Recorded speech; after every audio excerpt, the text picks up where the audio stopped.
So Assalamu alaikum. This is TOEFL iBT writing section week 7 with Freba Ulumi.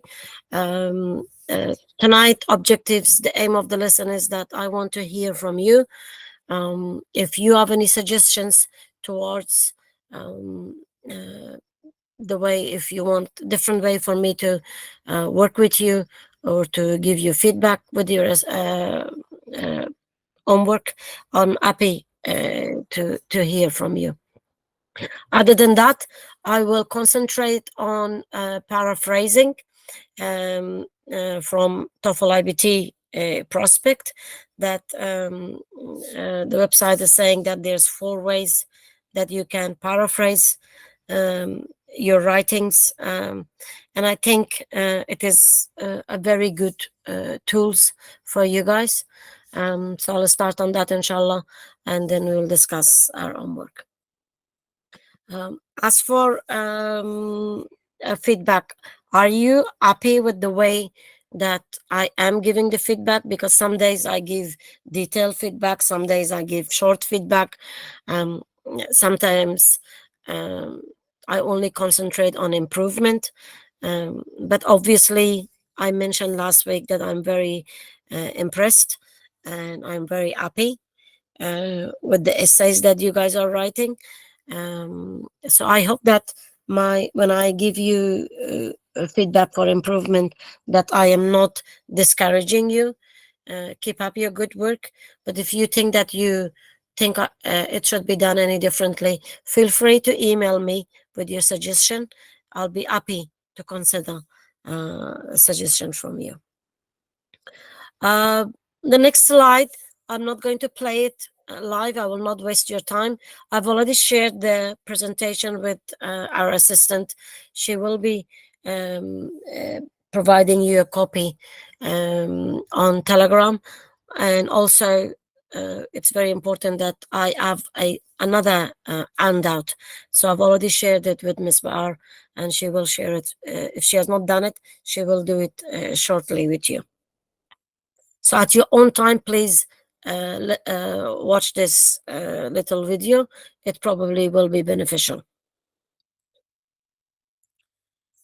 TOEFL iBT is recommending that when we are doing TOEFL, we should consider paraphrasing as a very important step. And why is that important? It is important because it will improve your score. You will be able to get a much higher score. As a human being, we have got tendency to think that I am okay, I don't need much help. However, paraphrasing is the one that is going to be giving you that extra help. It will help you in reading, it will help you in speaking, it will give you assistance in listening and in writing in all the sections. But obviously my concern is with writing, so I'm only going to go talk about writing and not worry too much about the other departments, because or skills that belongs to my other colleagues. I'm sure that they will address it with you. Is paraphrasing different to summarizing and quoting? Because often people think that paraphrasing and quoting or making a summary of a piece of information is the same.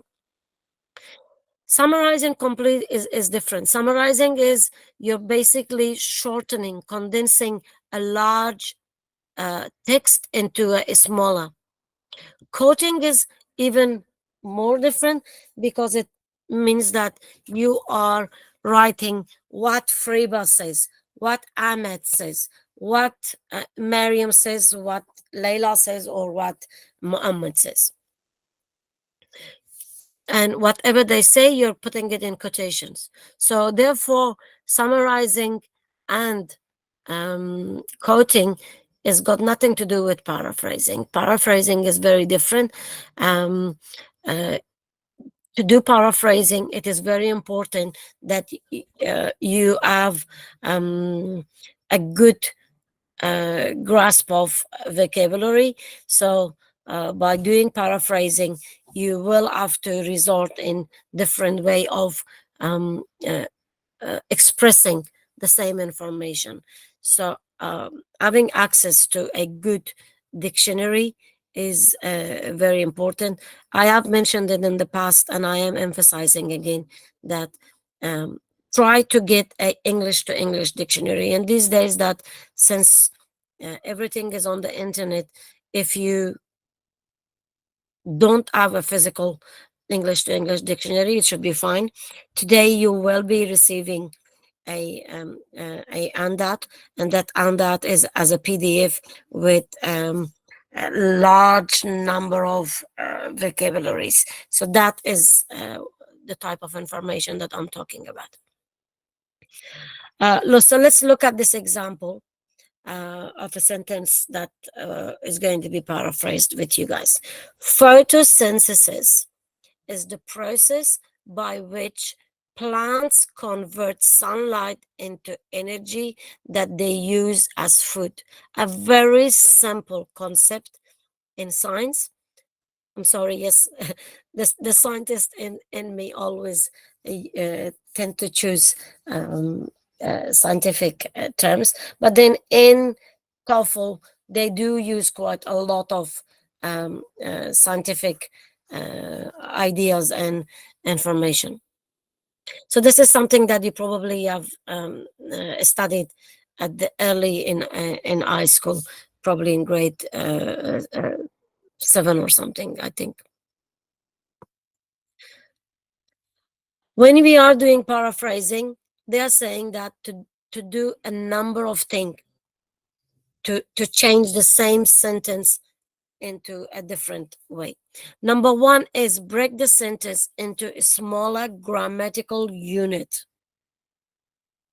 It's as if that if you are um, chopping a piece of meat, if you're chopping a piece of vegetables, you get the knife and you just cut it into smaller portions. It's exactly very the same that we are talking about in here. Break the sentence into a smaller unit, but we need to make sure that they are meaningful grammatically. The example sentence can be broken into three grammatical parts: an independent clause and two adjective clause.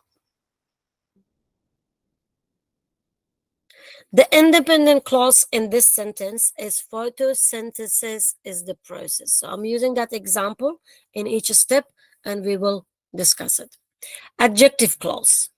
Plants convert sunlight into energy by this process. Adjective clause 2. The plant uses the energy as food.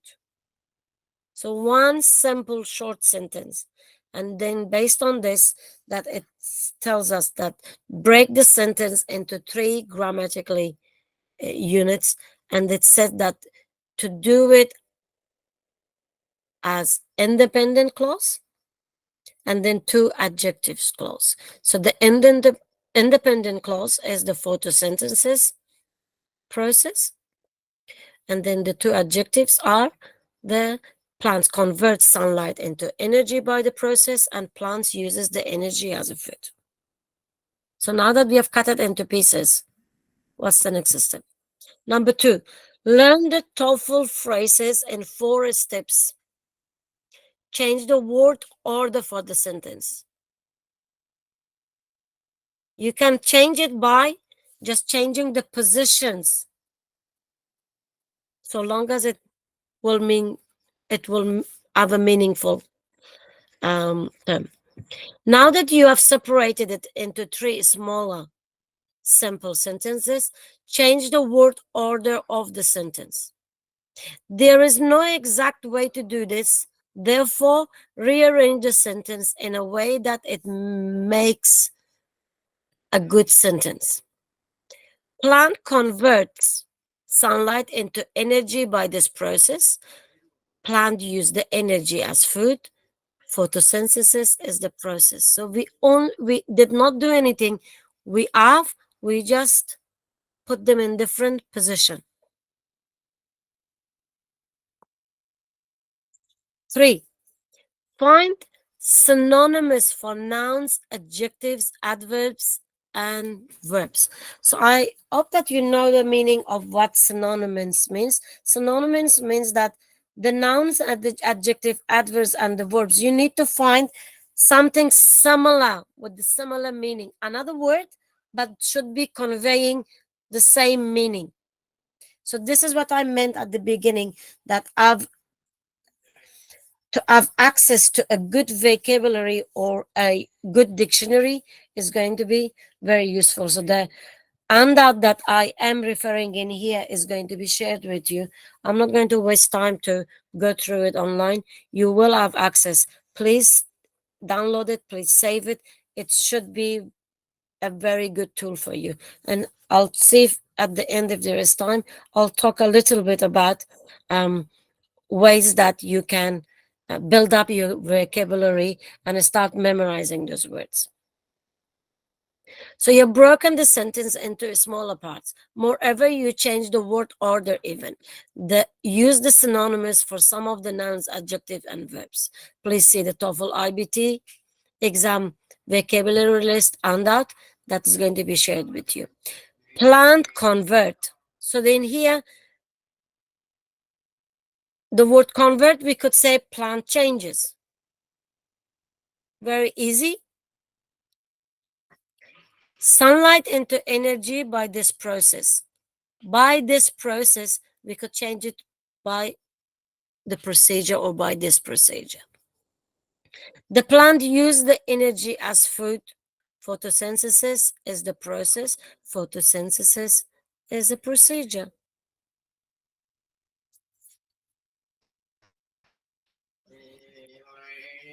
Rewrite the sentence without looking at the original.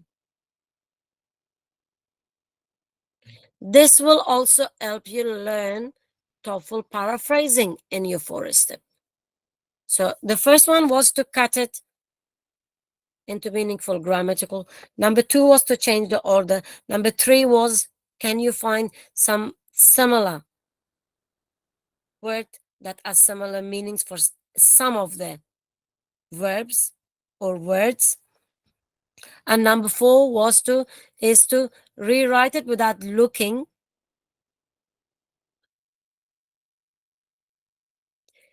Lastly, combine the sentence that you have written without looking at the original. Compare the paraphrased sentence with the original sentence below.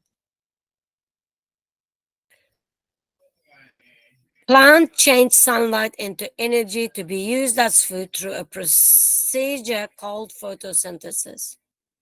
So in here we are using 14 words. In the original one, 16 word was used. Photosynthesis is the process by which plant converts sunlight into energy that they use as food. Remember that you have to pay attention to your word counts. The shorter the sentence, so long as you have used your grammar, punctuations, and spelling, the better. Final tips for TOEFL paraphrasing. Your paraphrase should contain about the same number of words as the original. So it was 16, 14, it was good. You don't want to make it too large, you don't want to make it too small. Make sure you do not change the meaning of the original sentence. So this is where you need to be careful, that you need to analyze the original paragraph, the original sentence in English. Don't translate it in Dari and Pashto, please. Because if you do it, you'll get into trouble. Do not leave out any essential information, because you need to understand what are the essential. You can learn TOEFL paraphrasing in the first step even more through practice. Finally, you can compare what you wrote to sample paraphrase. That way makes that way make you you can make sure that you did not leave anything important.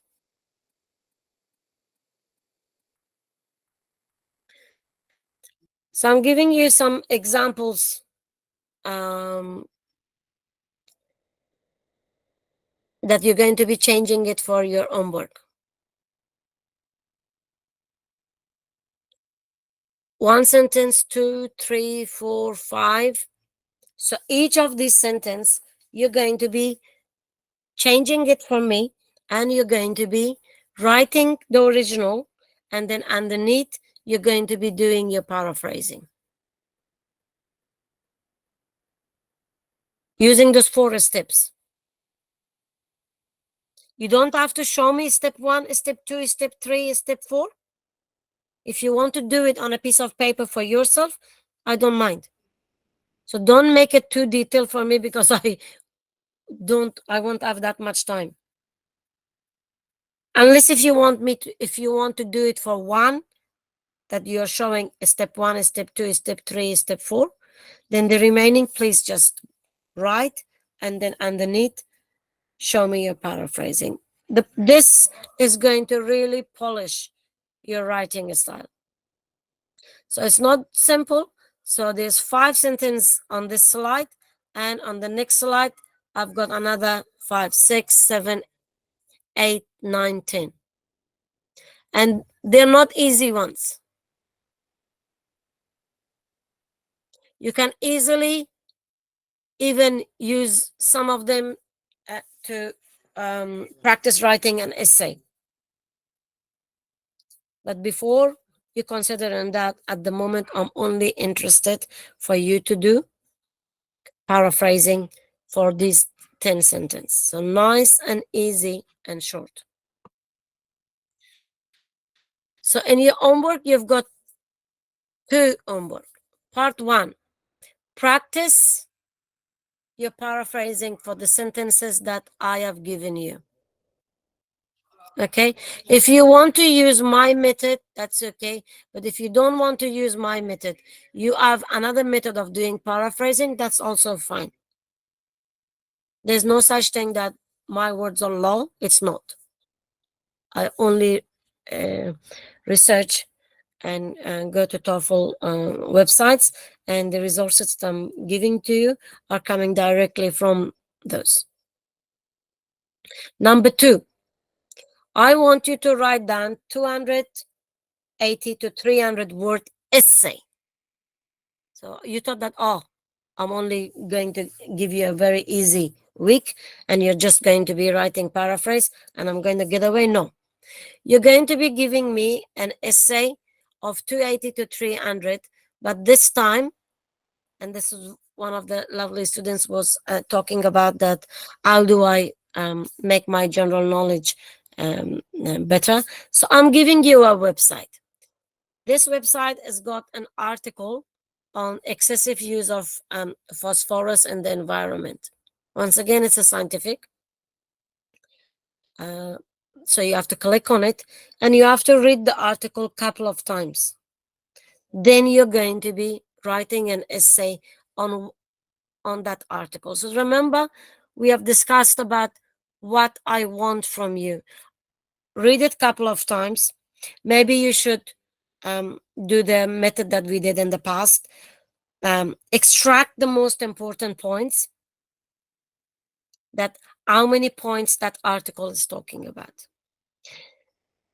Once you have taken it out, then it's up to you. Do you want to start with a introduction, followed by each point being a small short paragraph, and then you will end up writing your conclusion? Or you've extracted your points, start typing on each point, then you could write your introduction and conclusion afterward. Sometimes it becomes very difficult to start in that order, that I have to write my introduction, and then it becomes what's the word, it becomes daunting. If that becomes like that, forget about it, don't worry. You have already read, and you have already extracted the most important point. for each point using paraphrase. Practice your paraphrase and write what the first point the article is about. Go and write about the second point. Go write about the third point. Don't pick up too many points because your essay has to be about 280, 300. Once you've done that, then do your introduction and conclusion. But if you're not, writing an introduction is not difficult, especially that you have already taken out the important point. Writing an introduction should not be very difficult. And then so is conclusion. Remember what I've told you in the past is, for your conclusion, please don't come up with a new idea. Your conclusion should be just wrapping up. It should be a rephrase of your introduction.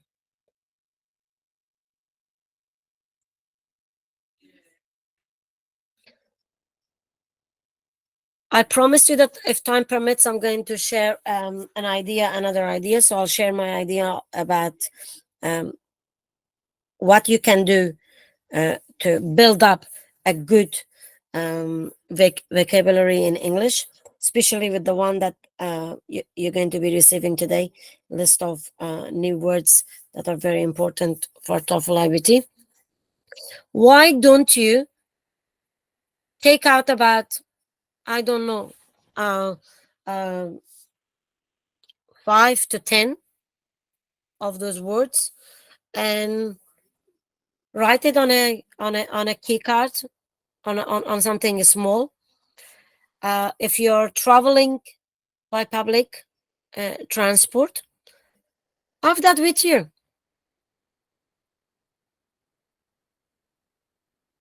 If